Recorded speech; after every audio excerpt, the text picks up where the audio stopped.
مالکه آیا ښځینه ډاکټره بدون له دې نه چې مکتب ووایي پوهنتون ووایي جوړېدی شي وایي نه ملنوزت اوس ایماني ووایه مه ډېر امرونه پرې کوئ مه ډېر نصیحت ورته کوئ مه ډېر احسان پرې اړوئ یاله ما زېږولی ما لوی کړی زېږول د خپل عشق کړی ده او لویول د مسؤلیتو او فرانسې فلبرج د مصر هرمونه د هند تاج محل د چین دیوال د ښه راغلاست آیا پوهېږي چې ستاسو غاښونه ولې تور اوړي یا په عامه اصطلاح باندې چینجې وهي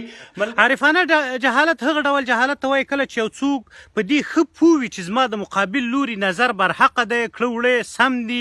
او د خبره صحیح ده خو بیا هم مخالفت کوي د مخالفت اساس یا شخصي عقدې وي او یا مننه وکیل خان تاسې نه د ډیوه راډیو له ټولو اورېدونکو او کتونکو څخه ټولو ته مینه سلامونه او احترامات نوم مې عبدالمالک ستانیزی ده د افغانستان د لوګر ولایت د محمد اغې ولسوالۍ د سرخاباد د سیمې یم اوس مهال د یو نیم کال راهیسې د فرانسې د پاریس په ښار کې ژوند کوم او په دې هڅه کې یم چې دلته په راتلونکي کې زده کړې وکړم صحیح په پیرس کې او زده کړې کوئ دغلته تعلیم کوئ زده کړې تعلیم په اړه هم درسره خبرې اترې کول غواړم خو لومړی راځم عبدالمالک ستانزی صاحب ستاسو ویډیوګانو ته تاسو په سوشل میډیا باندې ډېر زیات فعال یې او ستاسو ویډیوګانې ډېر خلک ګوري ډېر خلک یې ویني او تاسو په هغې ویډیوګانو کې مختلف موضوعات څېړئ خو که زه پوښتنه داسې وکړم تاسو نه په دغه ویډیوګانو کې په سوشل میډیا باندې تاسو راځئ په هغې کې ستاسو ترجیحات څه وي پرایورټیز څه وي کومو موضوعاتو باندې خبرې کوئ جناب وکیل خان صاحب موضوع ده چې موږ ټولنه باور وکړي نه پیسو ته دومره ضرورت لري نه مادیاتو ته دومره ضرورت لري لکه څومره ضرورت چې پوهې ته لري د ویډیوګانو تر جوړولو وروسته دا درک ماته ولګېد چې زموږ ټولنه تر بر هر څه د پوهې ډېره تږې او وږې ده په دې معنا چې زما اورېدونکو ته په مادي لحاظ څه نه ورکول بلکې په معنویاتو کې مې په بعضې موضوعاتو باندې د دوی سر خلاصول له پراخ استقبال سره مخ شوم د دوی له ډېرې مینې سره مخ شوم ډېر زیات وهڅول شوم خلکو ډېر زیاته دلچسپي وښودله په دې اساس باندې چې دوی دغه څه مخکې نه وو اورېدلي متاسفانه په موږ کې البته پښتنو په عموما افغانانو کې یو ډول مسلکي بخل موجود دی یعنې هغه خپلې پوهې په انتقال کې له هغومره اخلاص نه کار نه اخلو لکه څومره چې لازم ده د خپل ټولنې د عامو خلکو په عامه پوهاوي کې نو په دغه اساس باندې ما ویډیوګانې شروع کړلې انګیزې خو البته مختلفې وي که په انګیزو ته لاړ شو بیا هغه البته لږ ډیټیل کې یا تفصیل کې دا موضوع راځي چې ولې ما او څنګه مې دا ویډیوګانې شروع کړلې څه موضوعات وي ووایه راته دغه موضوعات راته ووایه په رواني برخه کې رواني امراضو په اړه باندې زما ویډیوګانې کولې ورپسې مې د اعتیاد اډکشن او د هغه د تداوي باره کې په مخدره توکو باندې چون نوی نسل په پراخ اندازه باندې د مخدره توکو په لور باندې په لاشعوره توګه باندې روان دی یعنې کوم پوهاوی چې لازم ده د مخدره توکو په اړه هغه نه ده ورکړل شوی دا چې ما مخکې طبي بیکګراوند هم لرم په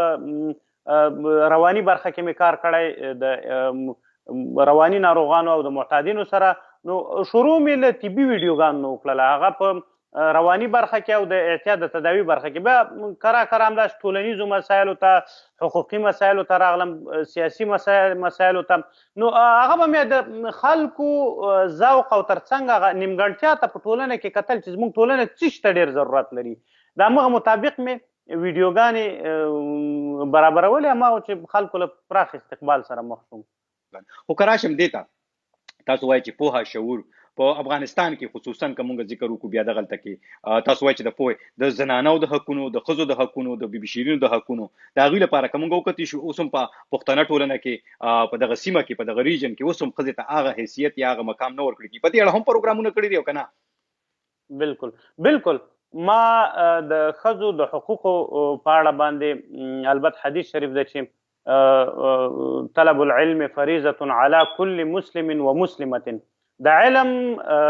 یا د زده کړې کول په هر مسلمان نر او ښځه باندې فرض ده دا حدیث شریف ده متاسفانه د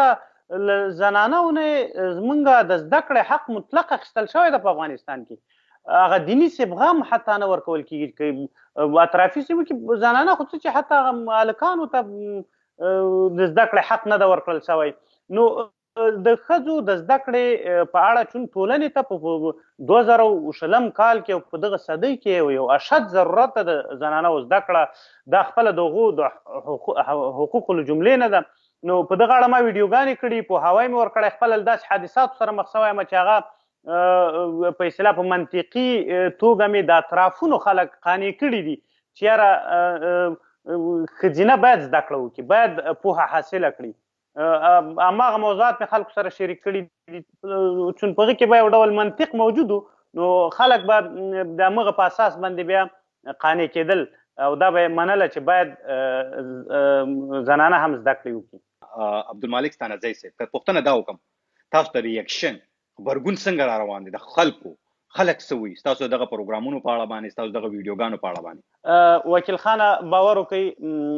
چون زه په د خپل میشن کې په دغه خپل کار کې ډېر زیات مخلص وم، له درده مې دا ارت شروع کړی و، نیمګړتیا مې په ټولنه کې لیدلې وه، نو له داسې یو غبرګون سره مخ شوم چې ما یې توقع نه کوله. یعنې ما څومره چې ما فکر کاوه چې خلک به دومره په اصطلاح دغه زما ویډیوګانو په اړه نیک نظر ولري یا به یې دومره استقبال وکړي، تغه هم بالاتر له هغه نه هم ډېر استقبال یې وکړه زما د ویډیوګانو، ما ته یې ډېره زیاته مینه راکړه، زه بې انتها ډېر وهڅولم. البته ستا مختلفو کټګوریانو والا، بعضې داسې څوک چې هغه په سیاسي لحاظ یا په اصطلاح یو ډول عقده‌ي خلک به هغو، نو دا خو طبیعي ده، زموږ ټولنه ده، د هغو له شدید غبرګون سره مخ شوم. خو په لویه کچه موږ چې هغه کوم غالب اکثریت ورته ویلی شو، خلکو ډېره زیاته مینه راکړه او ډېر زیات یې ونازولم د دغه ویډیوګانو لپاره. خو آیا په سوشل میډیا باندې خو اکثره چې څوک هم راځي په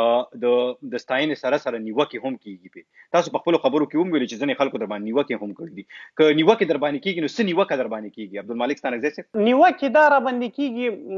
لکه د مثال په توګه زه بعضې دیني مسایل په اړه باندې خبر وکړم. دا دیني مسایل داسې دي چې لکه مخکې چې ما حدیث شریف تاسو ته ویل چې حدیث شریف ده چې نارینه او ښځینه دواړه باید زده کړې وکړي. زموږ ټولنه کې دغه یو شی پټ شوی ده، یعنې دین هغه تنها متشدد اړخ خلکو ته ورښودل شوی ده. حال دا چې د اسلام مبارک دین یو ډېر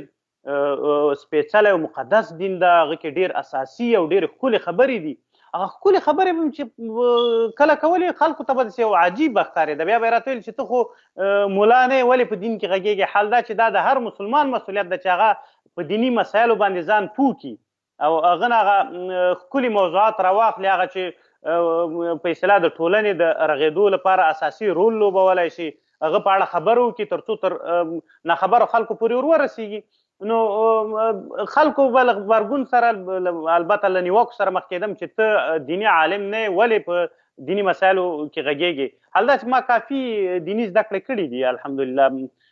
نو دغسې او تر څنګ به بعضې داسې مجهول الهویته خلکو له خوا نه به تهدیدونه او سپکې سپورې، دا شی خو نو طبیعي ده، زموږ ټولنه ده، ټولنه کې چې د پوهې او د علم کچه کمه وي نو د دغو شیانو تمه ترې کېدی شي. دا اول ما په سر البته اخیستي مو، ما مخکې له دې نه چې زه ویډیوګانو ته شروع کړم ما همدا ګڼلې وه چې ما ته به دا خلک دغسې په اصطلاح غبرګون سره به مخ کېږم، بعضې حساسیتونه به وي. ډېر خلک دا هم وایي عبدالمالک ستانکزی صاحب چې په سوشل میډیا باندې هر سړی غواړي چې مشهور شي، او ځینې خلک دا پوښتنه هم کوي چېرته د عبدالمالک ستانکزی صاحب دغه هم دا هدف خو نه لري چې ځان مشهور کړي په سوشل میډیا باندې؟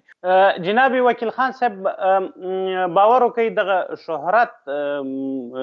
زه خپله په ځاني توګه نه د شهرت تږی یم او نه مې په دغه احساس باندې دا چاره شروع کړې ده. که چیرې د شهرت موضوع پکې مطرح وای نو فکر نه کوم چې خلکو دومره استقبال کړی وای، خو خلک یو ډول اخلاص پکې ویني، یو ډول درد په دې خبرو کې ویني. ما له 2001 نه تر 2010 پورې په ورځپاڼو، اونیزو مجلو، مختلفو مجلو کې ادبي، سیاسي، ټولنیزې لیکنې، لنډې کیسې او شعرونه وغیره همکاري مې ورسره کړې. 2010 نه تر 2016 پورې په مختلفو مشاعرو، غونډو کې او د دې ترڅنګ په فیسبوکي لیکنې به مې کولې. نو ماشاءالله کافي مشهور وم په خپله سیمه کې چېرته چې اوسېدلی یم، په کومو سیمو کې چې اوسېدلی یم هلته مې کافي خلکو لا مخکې نه پېژندلم. دغه موضوع ته زما ضرورت و او د دې ترڅنګ دغه شهرت ما ته بغیر له دې نه چې تاوان یې کړی ده، باور وکړه که یې ګټه کړي. یعنې تاسو باور وکړئ وکیل خان زه یو څو ورځې د کار لپاره یو بازار ته لاړم، خو دا د افغانانو د پښتنو مینه ده، کور دی آباد دي، نو یو 3 ورځې لاړم دلته د افغانان پښتانه خبر شول چې دا سړی دلته راغلی ده نو طبیعي خبره ده چې ما هلته په اصطلاح د کار په اراده لاړم خو هغه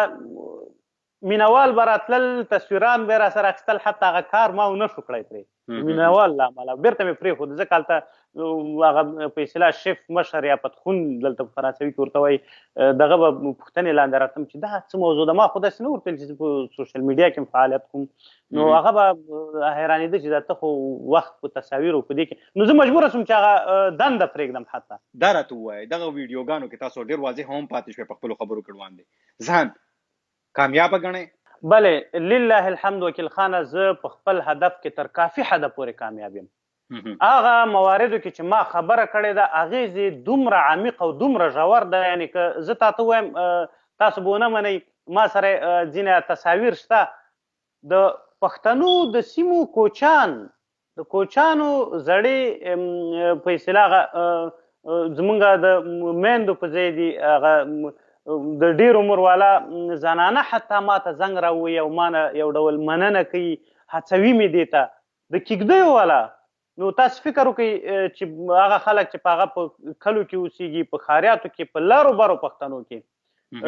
د هغو هغه ریسپانس هغه غبرګون هغه ځواب تر ما را رسیږي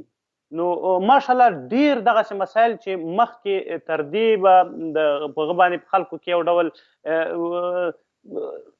هغه موجودو پکې هغه یو ډول کلیر نه ورته پاک نه و هغه موضوعات ورته که نه یو ډول اغماز موجودو پکې هغه خلکو ته پاک شول هغه ډېر ښه اثر وکړه په ټولنه باندې هغه ما مخکې تاسو ته دا خبر وکړله چې څومره فکر ما کو تر هغه زیات اثر یې په ټولنه کې کړی ده ماشاءالله او تر هغه زیات غبرګون او د په اصطلاح هغه ښه ریسپانس یا ښه جواب خلکو را کړی ده او په ویډیوګانو کې تاسو خو ډېرې ویډیوګانې جوړې کړې او په ډېرو موضوعاتو هم خبرې کړې دي کومه موضوع پکې ډېره زیاته خلکو خوښه کړې ده په هغې باندې ستا ستاینه هم ډېره زیاته شوې ده او نیوکې خو کېږي او نیوکې هم در باندې شوي دي وکیل خانه زما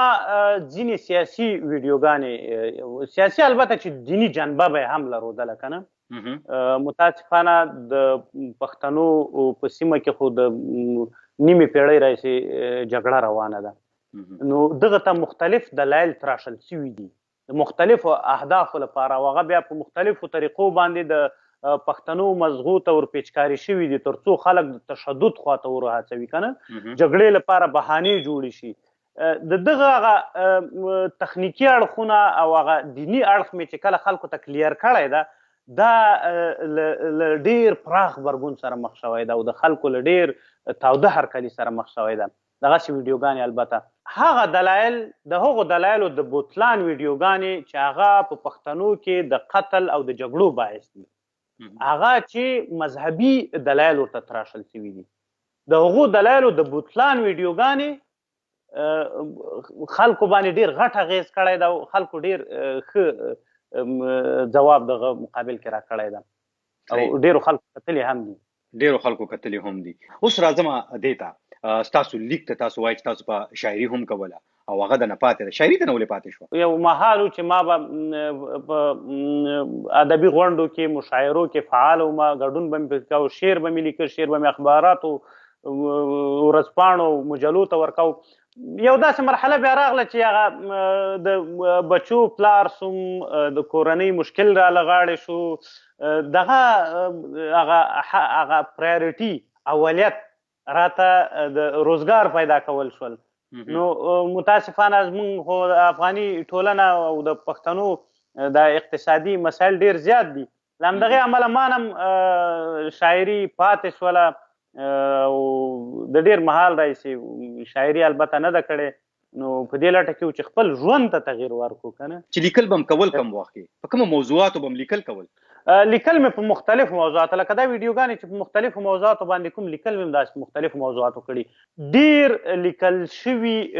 توکي چې هغه په مجلاتو او په ورځپاڼو کې خپاره شوي وو هغه ما یو څه غونډ کړي وو او اکثره تر رانه ضایع شوي دي حتی هغه کاپي هم په لاس نه ده راغلی خو چې نشر شوي دي ما بیا ځان سره نه ده ساتلی د هغې کاپي هماغسې له منځه تللي دي یو څه مې ټول کړي وو هغه اخبارونه بیا البته یو ماشوم و هغې د خیاطي زده کوله خیاطي کې د اخبارو کارول کېږي هغه زه تر څو پرې خبرېدم هغه ټول هغه زما کوم مضامین او کومې لیکنې چې په اخبارو کې نشر شوي هغه کوم کلکشن مې جوړ کړی و هغه یې په خیاطي کې د اخبارو هغه کړی وی هغه په دې پوه نه وه چې دې کې د خپل لیکل دي که نه مختلفو موضوعاتو باندې ما لیکنې کړي دي د وخت مطابق د ضرورت مطابق د ټولنې د غوښتنو مطابق موضوعاتو باندې ما لیکل کول په وحدت ورځپاڼه کې به خپرېدل په خبرونه ورځپاڼه کې به خپرېدل لمن مجله هیواد الفات ورځ مجله کې مې ډېرې مقالې چاپ شوي دي مقالې او شعرونه لکه د مثال په توګه ما به د پښتو ژبې یګانو په اړه او ترڅنګ د دوی د ټکو د مخارجو په اړه که نه لکه پښتو ژبه کې داسې مخارج دي چې هغه نورو ژبو کې نه تلفظ کېږي لکه مطلب ساکن سین که نه لکه موږ وایو سپین بولدک سپینه شګه یا زما تخلص ستانیزی دا په دري ژبې یا فارسي ژبې والا نشي تلفظ کولی هغه سپین بولدک ته ای سپین بولدک وایي یا مطلب سپینې شګې ته ای سپینه شګه وایي یا ستانکزی ته ای ستانکزی وایي دا د پښتو ژبې یوه ځانګړتیا ده یا مطلب په پښتو ژبه کې داسې حروف موجود دي چې داسې مخارج موجود دي چې هغه د ټول دنیا ټولو ژبو سره مطابقت کوي په دې معنی چې پښتو ته په خپل اولاد باندې زده کړله هغه هره ژبه زده کوی شي لکه د مثال په توګه د انګلیسي د ډي توري مطابق موږ په پښتو کې د ډال توری لرو دا عربان نشي تلفظ کوی دا د نورو ژبو ویونکي نشي تلفظ کوی یا مطلب د ټي توري په مقابل کې موږ پښتو کې د ټي توری لرو که نه په دغسې موضوعاتو باندې بعضې لیکنې کولې او البته په مختلف سیاسي ادبي ټولنیزې لیکنې ما کړي دي عبدالمالک ستانکزی صاحب ستاسو ډیره مننه کوم چې تاسو ډیوې ته وخت ورکړو را سره خبرې اترې وکړې یو جهان مننه چې ډیوې ته وخت ورکړو مننه وکیل خانه له تاسې نه د وی او ای ډیوه راډیو له ټیم نه چې موږ ته دعوت راکړه زموږ پیغام هم تر اورېدونکو لیدونکو پورې ورساو کورم آباد خدای هم ښاد لر درمنو کتونکو او اوریدونکو هم دا عبدالمالک ستانکزی صاحب تاسو د هغوی خبرې اترې اوردې فکر کوو چې تاسو په ګټه باندې پریوتي او تاسو ته معلومات هم ترلاسه شوي عبدالمالک ستانکزی صاحب چې وخت په وخت تاسو په سوشل میډیا باندې وینئ نن موږ په پروګرام کې مېلمه کړو د ډیوا ستورو په دې خپرونه کې هم د دې سره د ډیوا ستورو د دې نننۍ خپرونې وخت پای ته رسي د پروګرام قرباز وکیل خان تاسو نه اخلم اجازه تاسو چیرته هم یې خوشاله اوسئ آباد اوسئ بریالي اوسئ او د لوی الله په امان